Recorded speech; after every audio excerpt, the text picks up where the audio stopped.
Namaste, everyone. Welcome to the Festival of Bharat. Today, I have the distinct pleasure of introducing Project Janani and the people behind Project Janani. They've chosen a project to talk about the significance of the Indian rivers from the perspective of American Hindus. So, I welcome Reeya ji, Falak ji, Praneeth ji. Namaste and welcome to Festival of Bharat. Thank you. Could you do us the favor of introducing yourself? Yeah, so hello everyone. I'm Falak Chhatre and I'm a sophomore in high school and I aspire to be a computer scientist. Great. Thank you. Namaste, everyone. My name is Reeya Patel. I am a soon to be high school graduate, and I'll be attending college this fall to study finance. And I'm really excited to be here today. Thank you, Reeya ji. Hi, everyone. My name is Praneeth Madhu. I recently graduated from Ohio State studying math and neuroscience, and I'll be attending medical school this coming fall. That's great. Thank you for that introduction. So, could you tell us about Project Janani and what motivated you to start Project Janani? Yeah, so Project Janani is a non-scripted documentary about char characters that will follow a journey that along the Godavari River, meeting many new people. And through the stories they hear and experiences they learn about, they'll learn a lot more about Hindu culture. Great. Praniti, is there something you want to add to that?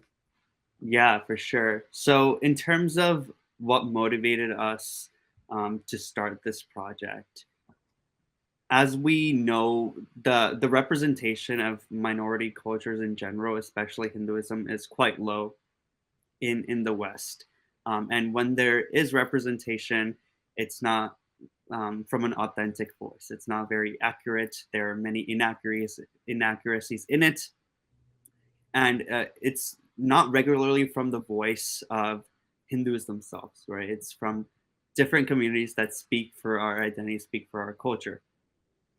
And we notice this problem, and we notice the sort of crisis it causes in American Hindus and the diaspora kids, the sort of identity crisis it causes. And a lot of Hindu kids in the diaspora aren't very acquainted with the humanities, right? Mhm. We're very geared towards the STEM fields. Therefore, we're not very active in these humanities. We're not active in film, for example. This obviously has to change in order to get more accurate representation. So we wanted to create a first step towards that. We wanted to set a precedent in independent film for proper cultural representation of the Hindu culture. And therefore, we started this project. There's been nothing like it before. Hopefully, many like this come after us. But we hope to set a nice precedent, and we hope that after this, Hindu youth can see this and become more comfortable and confident in expressing their identity. That's great. Thank you, Falakji, and thank you, Praneetji, for that introduction and the motivation for the project. So, is it just the three of you, or is there a larger team that's working on this? Yeah, so we're a team of around 20 members with all people with different roles. For example, I'm on the research and writing team. Falak is on the marketing communications team. So there's a lot of us involved in the behind the scenes of this. Many of us will be going, not me, but we'll be going to India to go on this journey for the documentary and get these experiences that we've been looking so hard to find. That's great, Riaji. I also understand there seems to be a lot of geographical diversity in your team. Yeah, so like even within the United States, we're all from different places. So for example, Falak is from California, Ria's from Michigan, I'm from Ohio. We have some people from New Jersey, we have some people from Texas. A member of our team is actually from the UK, from London. We have two people from India. So we have sort of a wide variety, and I think that reflects the audience that we want to bring as well, right? We want to bring a variety of audiences from all over the globe. We're not trying to focus on any one particular area because, as we know, the Hindu diaspora is all over the place, right? It's not centered around any one country. It's a very widespread diaspora, as well as the values and principles that we teach are widespread and involve every person, every being, in fact, alive or not alive as well. That's great. That's fantastic to hear Hindu youth talk about their culture with, such chaitanya and awareness. So definitely looking forward to see the work. So you talked about your team. You talked about the fact that there is a lot of geographical diversity. Um, I presume that the team is sort of distributed doing different things at once. And Riaji, you mentioned that few people will be traveling to India. So could you talk about that journey? Yeah, for sure. So our team will be going around the Godavari River, starting at Nasik and going all the way down to Rajamundry. So they will be just going around, going along the river to significant places, significant locations where they feel like they can talk to people of different standards of society to get a feel for how life can be so different, which is kind of analogous to the fact that our lifestyle that we live in the United States is so different than the lifestyle that people in India live, yet we can still celebrate and still enjoy the same Hindu culture. So I think that it'll be really refreshing for our team to see that and experience so many different types of lifestyles that exist, but can also coexist with the same Hindu culture. That's wonderful. Thank you for that, Riaji. I also noticed something amongst your team. I see mostly STEM backgrounds, like you pointed out, Praneetji. So, how has that experience been to sort of go from a STEM focus to a humanities and a filmmaking focus? Could you talk about that? So it's actually been pretty interesting because I come from a school that's like extremely STEM oriented as well. So through working with Project Janani, like my interest in the humanities has definitely increased. I've been exploring things like theater, tech theater, and I just think that if just joining this team led me to be more interested in the humanities, I feel like it's a great opportunity for that to happen to others as well. That's wonderful, Falaksi. So, one thing I'm trying to piece together, obviously, there is a common connection between all of you, which brought you to this wonderful cause. And could you talk about that and maybe also go into your experiences, American Hindus who are brought up in America, with a value system that sometimes is different from ours? But, how has that experience shaped you? Yeah, so growing up Indian American, growing up Hindu American here has been an experience to say the least. I joined Project Janani because I wanted to be a part of a community that, like enjoys their Hindu culture and is willing to take that to the next level with sharing that experience with others. Where I live in my high school, there's not that many Hindus here who I can share these experiences with. And like Praneeth said before, in the media, there's been such a disconnect, Hindu culture is rarely ever shown genuinely. And I feel like that can also relate to the fact, to my experience as a high schooler. Not many people take pride in their Hindu culture. There's a lot of Hinduphobia that goes on. Uh, but going against that fact, I really enjoy learning more about Hindu culture. Even today, being on Project Jenny, I have been able to learn so much more about Hindu culture than I have been when I was younger. I used to go to the temple every Sunday, but entering high school, I became more independent and I was forced to make my own decisions about how I wanted to navigate that part of myself and how I wanted to learn about Hindu culture. So I think that being on Project Janani has allowed me to be more confident in that side of myself. Um, and I can't say for everyone's experiences, but for me, it's been really enlightening and really refreshing. Yeah, I think going off of what Ria said, right?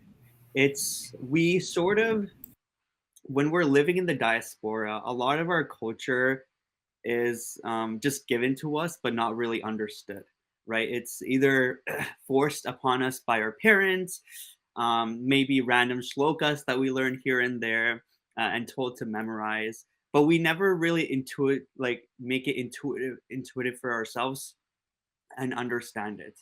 And I think part of that reason is because the foundation of concepts in the West is very different than in India. And this can like make sense in like a linguistic sense. So what I mean by that is, for example, we use some words like sadgati, for example. What does sadgati mean, right? Sadgati means attaining some sort of liberation or attaining some sort of moksha of the sort. So, but if you place it in like a Western sense, it completely loses its true meaning because we don't have those concepts. We don't have those underlying concepts. But if you use it in sort of like a dharmic sense, it's like a whole different world of meaning, right? So that's sort of the difficulty of living in the diaspora is you don't have that same web of connections. You don't have that fundamental knowledge for a lot of your culture to make sense. And this is sort of the reason why we want to go back to India and talk to people is because that web of underlying concepts still exists there. And we can use sort of the knowledge we have and this fundamental knowledge to explore a variety of different concepts and go beyond like what the basic terms mean. Um, Even something as simple as like God, right? Like we throw the word God around, but what does that actually mean in Hindu Dharma? We don't really know. Like it has no real meaning in Hindu Dharma, right? That's a good example of like how these differences um, change our perspective on life because the language you use determines. I mean, I studied neuroscience, so I like study this stuff a lot. So the language you use and like the words you use actually determine how you perceive life and how you perceive reality. So it's actually very different.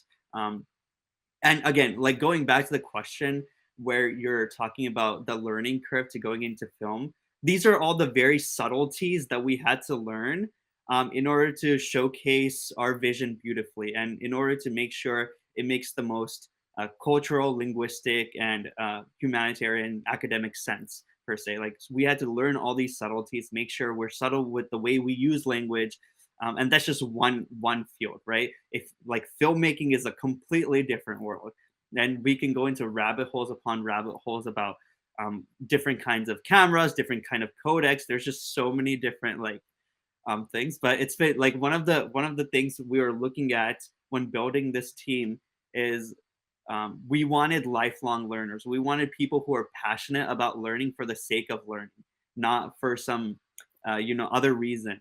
And that's why I think we are the way we are, and we are as ambitious as we are, is because like we're excited about this learning process. That's wonderful. Go ahead, Falak.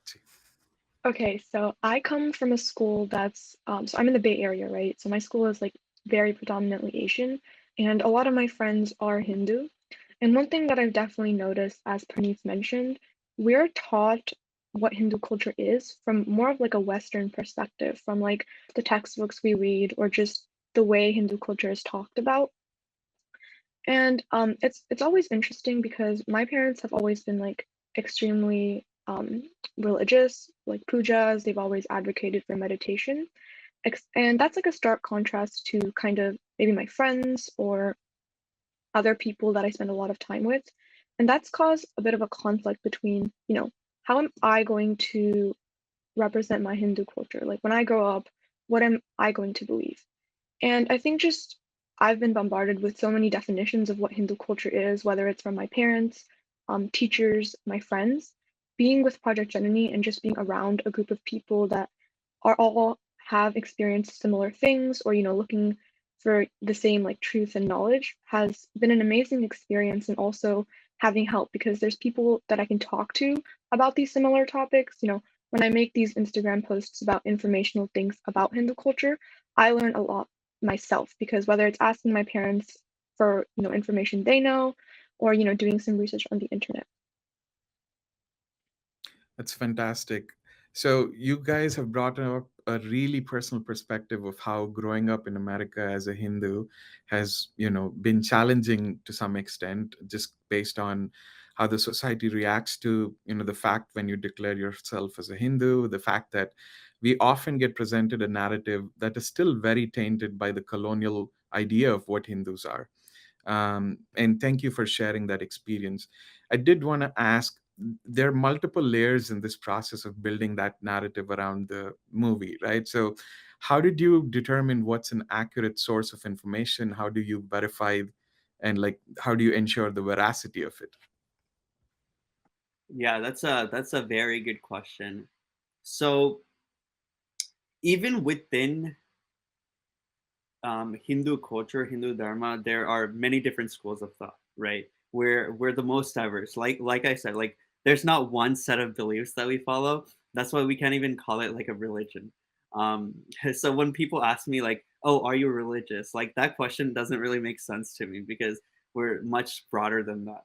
Um, so I think the main thing here is whenever we get information, we need to follow sort of the epistemology that Hinduism uses, Hindu culture uses. So what I mean by that is, for example, if we look at the way that knowledge is processed in Hindu Dharma, right? The way that the Vedas are like the ultimate truth, and every school of thought agrees upon that. And the reason why we chose rivers actually is because if you look at the Rig Veda, for example, they mention worship of like very natural elements, right? They have the worship of fire, they have the worship of rivers, for example.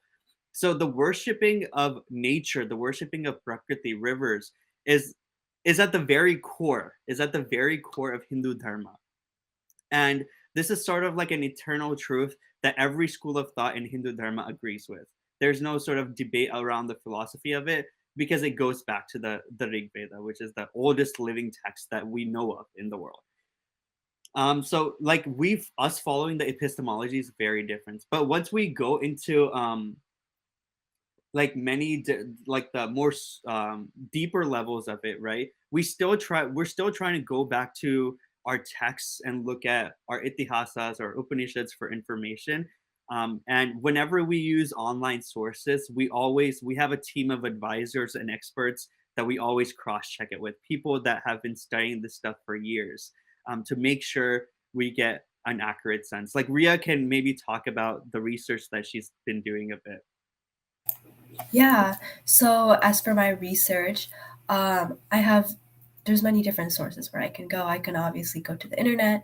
There's obviously a lot of bias on the internet as well. So what I do is I take my research that I find really interesting. I find that is really pertinent, really relevant to the area that we are looking at right now, and I take it back to our team and we discuss it. It's really a conversational. They're usually really conversational meetings, and they're really insightful as well. Everyone can just piggyback on top of each other. And then, like Praneeth said, we cross check the sources of our research in order to make sure that they're credible, right? Because we don't want uncredible sources going into our documentary. But being on the research team is really insightful as well because it's not just doing independent research, it's also having conversations and having important conversations that we should have to make sure that everyone is on the same page. And personally, being on the research team has been a great decision because it has allowed me to become a better learner and become a better Hindu. Because as I've researched and as I've discussed information, I've learned that Hindu culture is very complex. There's a lot of gray area, and there's always something to learn. So I think learning that has been really a really important aspect to my journey as a researcher on this team. Because there's no end to knowledge. There's always something to learn. And I think that is a really important value that I've learned over the course of these past few months. That's wonderful. Thank you. Thank you for that.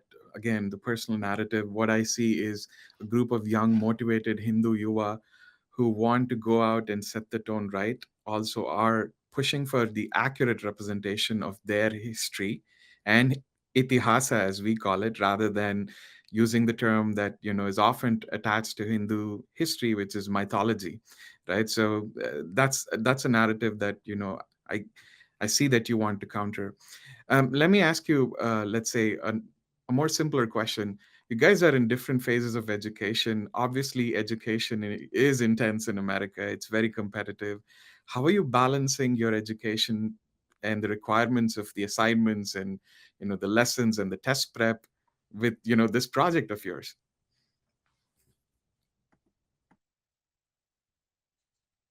So for me, as being in high school, as you mentioned, it's extremely competitive, but I've always found that all team members are willing to work with everyone else's schedule. Like we all understand that everyone has individual lives and are extremely understanding to that. Um, and I also think that when it's something that you're so passionate about and care so deeply about, you'll always like find a way to make time for it. So because we all care so much about, making Project Janani come alive, we're able to find the time that's necessary to put into it. I completely agree with Falak. Yeah, like a high school is really competitive, and like you need a lot of time to devote to that. But also, I feel like when you find something as passion that you were passionate about, such as learning and uncovering that earth of knowledge, is it gives you the desire to put aside time for that. So as for me, I devote, a few hours of certain days of my week to Project Janani, so I can set aside that time to focus only on that, because I'd like to have my full focus on Project Janani. And I feel like it also gives me a break from, the technical work that I do in school, and all that STEM related knowledge that I have to study. Project Janani gives me like that humanity side, where I can, expand and expand my mind, and not just focus on, like technical things, but also learn more, not just about Hindu culture, but about anything. And talking with other people on Project Janani is also really important. Um, Opening up those conversations is also a great way for me to learn more. And I think, just going back, if you're passionate about something, you'll obviously devote enough time for it to be successful for you. Yeah, so I think Falak and Reeya spoke from more of a high school sense. Let me give like the college perspective a bit. So college gives you a ton of independence, right? And college is the sort of transitory time where you learn decision making skills. You start to learn how to live with yourself and gain a lot of independence and start to learn how the real world works. So with that comes a lot of stress and pressure and crises, obviously. And I found that learning about Hindu Dharma has actually had a mutualistic effect with my own educational commitments, in the sense that it didn't take time away. In fact, it improved my performance in my academic sense. There was this time during junior year of college where I was immensely stressed out. I added another degree, and I was basically like had no sleep. I was up all night doing problem sets and homework problems, and at that time, obviously a lot of stress and pressure. I started reading the Valmiki Ramayana, like at its original source, the Sanskrit text, and it transformed me in the sense that like everything that I wanted was like within the text. Valmiki wrote it in such a beautiful way. It's very hard to explain unless you actually go and read the text. But like all the answers you tend to look for are like within these texts. It's easy to say, but obviously everyone has to go read it for themselves to find the answers to the questions they're seeking for. But going back to what I was saying, I think learning and going on these experiences have in fact only made my uh, academic nature or educational competence even better. That's great. That's fantastic to hear. So let me ask you something, sort of building upon the conversation we're having. Um, like I said, I see, three young, really bright, motivated Hindu yuva who want to change the narrative and reclaim it from the colonial perspective. Obviously, that's going to generate some friction, right? Like, you probably had your criticism come your way, you had your naysayers who had your detractors. How do you deal with that at your age? Because I think that's an important lesson for kids in this country to learn, where they're okay with people telling them, to not practice their religion, but it doesn't have to be something that they have to worry about all the time. So I can sort of start us off, and Reeya, Falak, if you guys have anything to add. So I think the way you go about this is very important, in the sense that even within Hindu Dharma, one of our biggest values and principles is um, let thoughts come from anywhere, right? We don't reject any perspectives, we don't reject any sort of criticism. We allow it to come our way, and we have discussions on those. Like if you look at like Adi Shankaracharya, for example, right? He was an Advaita philosopher. He was traveling all over India, but he didn't simply go around rejecting people's ideologies, right? He sat down, he had debates and conversations with them, and he made sure to bring up logical points, logical discussions to see which side of the debate would win, right? And it was done in a very scientific way, right? It was very logically based. I think we need to learn that from our ancestors. We need to learn those methods of argumentation. We need to learn those methods of debating, because at the end of the day, we're a truth-seeking culture, right? We want the truth. We want to understand the truth, and the truth can come from anywhere, right? The truth doesn't have to come from an academician, for example. It can come from a fisherman that lives in India. Like we never know where the truth can come from. Therefore, we need to keep our mind open to multiple perspectives and look at it with a very logical sense, and that we can't let our ego stop us. Basically, we need to be able to look at every perspective we can. And obviously, if it's logically incorrect, we need to be bold and say that, like, hey, your perspective is logically incorrect, and here's why. Here's the evidence. Here's the argument for that. For me, I've always believed that maybe like religion or faith is like an extremely individual journey. So whenever I hear anything that's maybe different than the path that I'm on, I always aim to just take what I can from, other viewpoints and other opinions. But at the end of the day, they don't get to define what my journey is or where I get to go. So I think it's important to just kind of know what your focus is and not push away when, other people influence your journey, but to not let that define what you're going to do. Completely agree with everything Praneeth and Falak said. Same here. My journey of Hindu culture, Hindu Dharma, has been really different from like everyone else. And I can say the same goes for everyone. Everyone's journey is different. So when someone comes up to me and says that this is true, I'll say, okay, I'll reflect on it and I'll see where I can go with that information. I'll talk about it with other people. I'll see what others' perspectives on that are. And I think just taking everything with a grain of salt, right? Like, obviously, everyone is not going to be right. Everyone is not going to be wrong either. Really, like, Hindu Dharma, Hindu culture is all about learning and growing. So I think that hearing other people's perspectives is just another way for us to grow and learn from that. And yeah, like everyone's journey is different. Just be respectful of other people's opinions where needed. Thank you.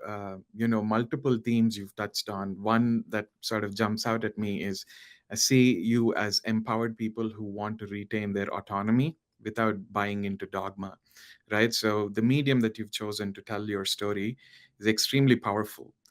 Um, you know, One of the outcomes that I personally hope is to see the value that this brings to the table and help other Hindu children in America realize, the rich heritage they come from. So what are your outcomes, and like what is the goals that you as a group have defined for this?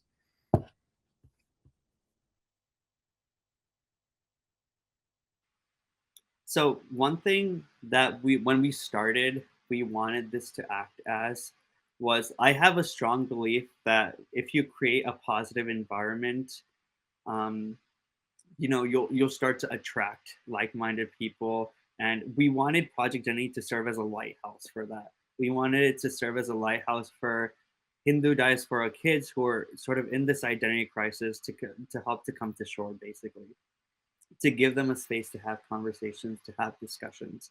Um, so that's one of the main outcomes. Like we've been mentioning throughout this talk, is we really don't talk about this problem like the diaspora kids have. There's been a ton of studies that are about decoloniality in India, decoloniality in Latin America, decoloniality in Eastern Europe, but never applied to like a Hindu diaspora sense, and what the transgenerational trauma causes, what it does to like a Hindu mind in sort of the identity sense.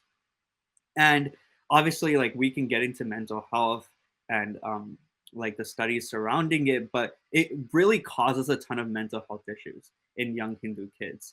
And there's been a lot of stigma in the diaspora about mental health, and that's a different issue. But now, like, as as the younger generations are growing up, we are beginning to see these identity conflicts build, and these mental and health issues come out in these kids. And there's a ton of research studies published in terms of this. So it really is a serious problem.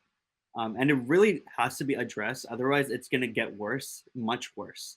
So it's important for us to start a discussion around this identity conflict and see where the source is. We really want to have a discussion about the source and better it, right? We want to make sure this doesn't happen to future generations. We want to make sure the entire community is culturally competent, is welcoming of Hindu kids, of Hindu thought.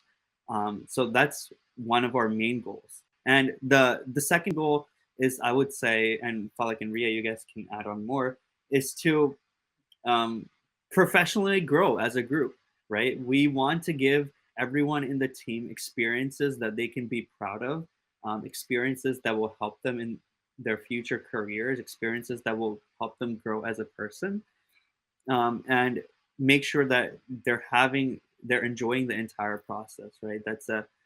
Like we said earlier, everyone in this group is volunteers, right? No one is getting paid. Not a single person is getting paid. We're just volunteering our time for this cause. And the amount of work that's having to be put into this, you can imagine how personal of a cause this is for us, right?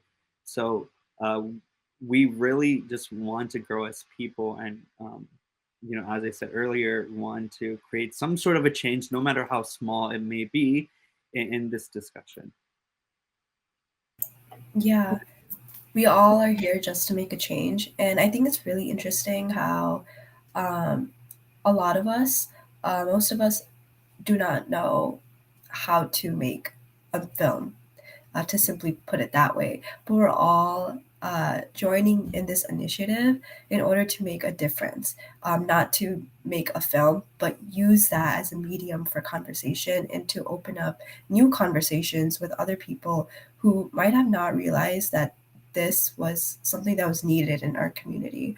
And a lot of people might not know that, but when they see our documentary next year, they might, they'll be like, oh, that's really interesting. I never thought about it that way.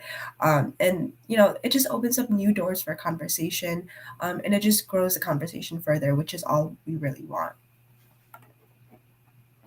And I think like the fact that it's a film is extremely important, because it's not always easy to, read the Ramayana or the Mahabharata, especially for kids my age. Watching a film about what their identity could be and learning about their culture could be an excellent first step in actually like wanting to pursue and find out more. I think people are a lot more willing to watch a film through more of like a narrative and that has a storyline than they are to, sit down and open up a book. And I think speaking a little bit more on, professional skills, I think that working with Project Janani has allowed me to learn how to speak professionally, communicate information like research into a digestible format that, our audience is willing to read and enjoy. So like developing my soft skills is also like a very valuable thing that I've learned. That's Yeah, great. sorry. And one more thing I wanted to add is like a lot of us, like me and Falak, like we did not know anybody on this team when we joined. So I feel like being put in that position also allowed us to grow as people, and taught us how to work with people that we've never met before, to have conversations with them, and to just grow our social skills in an even better way. Fantastic. No, this is very inspiring, the work you are doing. So let me ask you, what phase of the filmmaking process are you in? So currently we're in pre-production where we're fundraising, buying equipment, getting ready to go to India, working on marketing, spreading the word about what Project Janani really is. Yeah, so just to add on to that, production will start on June 1st. So from June 1st to July 4th, we'll be in India actually filming the documentary, going around the Godavari, talking to people, conducting interviews and such. Afterwards, we'll be post-production until hopefully the end of the year. We never really know how long post-production will take. But hopefully we'll have like a final cut ready by December. And then starting next year, we'll be entering into film festivals, showing the film to a wide array of audiences, and then it will be ready by the end of spring for a public release that everyone can watch. Fantastic. So let me ask you this. Your young kids who are willing to travel to India and build this documentary from scratch based on authentic interactions and experiences, right? So all of this is going to be expensive, and also June is also peak summer. Are you guys ready for it? Yeah. So in terms of the timeline, you're very right. It is peak summer, and we've already been getting people calling us from India like, "Oh, it's 115 degrees right now. Are you guys ready for this?"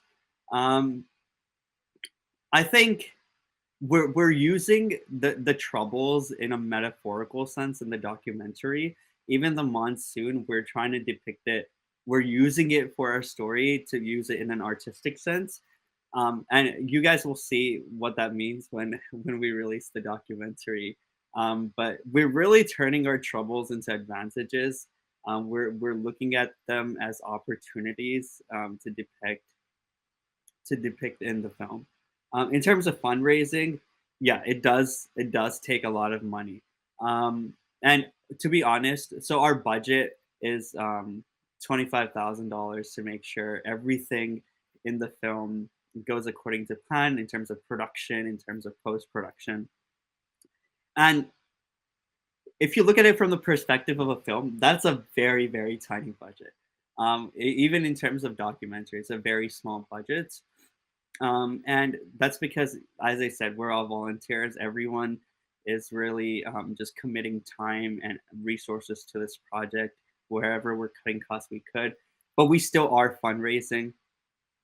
So if anyone watching this would like to donate and support our mission, you can do so by visiting projectgenity.org. It's that website right there. So if you go to that link, there's an easy donate tab that you can find and use that to help fund our project.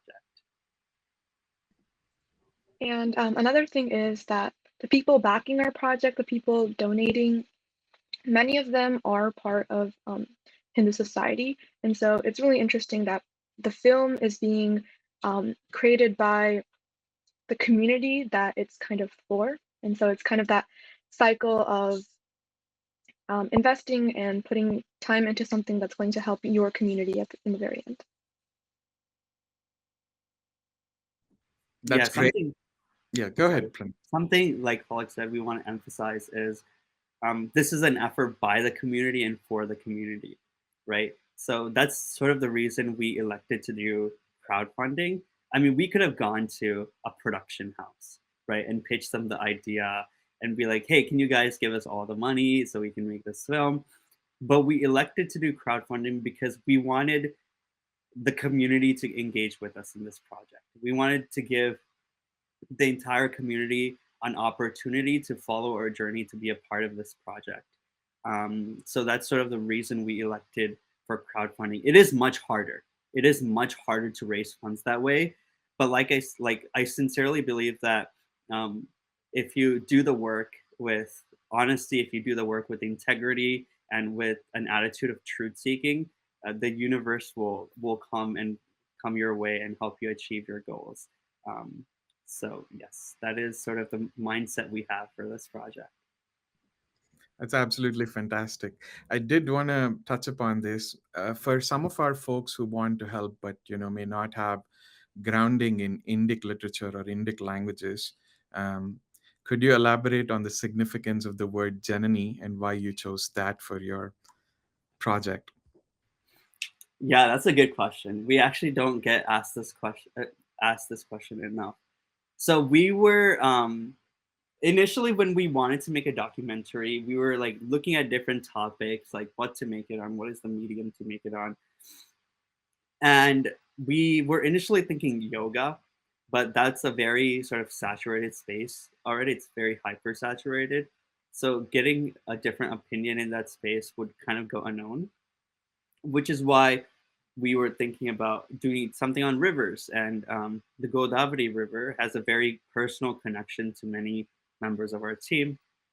So we decided Godavari. It's a topic that hasn't been explored much. And as I mentioned, worshiping Prakriti is one of the purest forms of any sort of worship. Um, so the word Janani, right? It has many different meanings in Sanskrit. It can mean mother. It can mean source. It can mean some sort of motherhood. It can mean nurturing. It can mean raising. And like a big theme of the project is Hindu diaspora youth going back to India, going back to the root of civilization, which is the Godavari River, to learn about their culture, right? And in the documentary, Godavari will sort of serve as a mother for these kids, showing them what their culture is about. It will serve as a guide. So that's sort of why we elected to use the word Janani, because um, the Godavari River is Janani in this perspective in this documentary. She serves as the guiding mother to help these kids learn about their identity. Um, so yeah, that's sort of the reason we elected to choose Janani. That's wonderful. I do want to build on that. You touched upon, the motherhood aspect, the nurturing aspect of rivers, and throughout history, most major civilizations have started at the banks of rivers, right? So, sort of building on that, is Godavari, going to be step one to a larger series of documentaries as the larger Indian rivers go? Possibly, yeah. We do have like a larger plan for this, but in terms of enabling other ideas to come to fruition, um, maybe if other Hindu youth have ideas about other documentaries, we can give them the knowledge and expertise we've built over this process to help them make their visions come to fruition. Right now, uh, this is like what we're focused on. We're focused on this documentary. We want to make sure we're putting 110% of our focus and energy to making sure this is a success. But there are some ideas for the future. Yeah. Absolutely wonderful. So, we're almost at our time, but I do want to ask, you've grown up here, you've talked about your experiences, your struggles as Hindu American kids. Is there a message you want to pass on to the youth or to the younger Hindus in this country and abroad who struggle with their identity? Honestly, just don't be afraid to take pride in who you are. And it doesn't matter if that means you know nothing about Hindu Dharma. It doesn't mean if you know a lot about Hindu Dharma. Just take pride in who you are and figure out where you are in that process. If you're willing to learn more, take initiative to do so. Join our team. If you don't want to join our team, watch our documentary. If you don't want to watch our documentary, that's okay. Everyone is at different stages in life. Just take pride in who you are, and that's what I have to say to Hindu youth watching. Just be who you are and take pride in that fact. For me, it would be definitely to ask those questions and to not let someone else's definition or experiences define what your Hindu identity is going to be. Of course, the experiences that your parents have had, that your friends have had, are going to impact your life, but ask those difficult questions, figure out what your Hindu identity means to yourself. Yeah, going off of what Falak said, we are a civilization based on asking questions, right? Like I said earlier, we're a truth-seeking civilization. So take pride in that and ask those difficult questions, and don't stop until you get a good answer, right? Don't stop. Just like a big problem I'm seeing is like people answering questions with like a half answer, basically, whether it be from like your parents even, right? So continue asking questions until you get a reasonable answer. Email whoever you can and get your questions answered. That's the most important thing. Don't take anything at face value. Keep asking questions. That's who we are as Hindus. That is in our genes. That is in our blood, asking and finding truth. So just embrace that, basically. Fantastic. I just want to wish your team all the best, and I hope Lord Ganesha removes all the obstacles in your journey. And if you definitely want to help Project Janani, please do visit their website. Falakji, can I ask you if there is a listing of your social media channels as well? Yeah. So we are Project Janani on Twitter, Project Janani on Instagram. Our social media handles are Project Janani. And if you want to contact us regarding any matter, you can definitely head to our website. There is a contact tab at the very top. Or if you would like, you can send an email to projectjananifilm@gmail.com. Thank you so much. Thank you all for your time this morning. Namaste.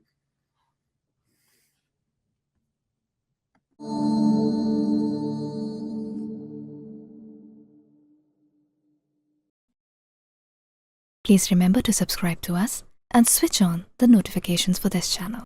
For our other social media links, more content, and to support our work, please visit citti.net.